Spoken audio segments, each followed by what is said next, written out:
دیکھو کتنے شر کو بیان ہو رہا ہے، یہاں تک کہ وہ تم پر لعنت کریں گے، تم ان پر لعنت کرو گے. کوئی کبیرہ گناہ پر کوئی یعنی چھوٹے موٹے گناہ پر آدمی کوئی لعنت کرتا ہے؟ کبیرہ گناہ پر لعنت کرتا ہے نا، یا بہت ظلم پر لعنت کرتا ہے. لیکن دیکھو اس کے باوجود بھی خروج سے منع کیا گیا ہے.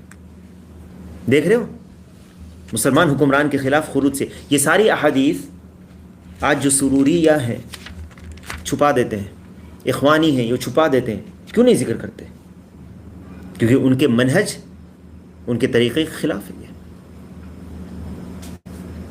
جہاں دیکھو حکمران کی جو ہے وہ فلاں حکمران ایسا ہے، مسلمان حکمران ہے، اس کا کفر ثابت نہیں ہے. ابھی آگے بات آ رہی ہے اور وضاحت ہوگی. یہ جو طریقہ ہے نا مسلمان حکمران کے خلاف برغلانہ، جو خروج کا راستہ ہے،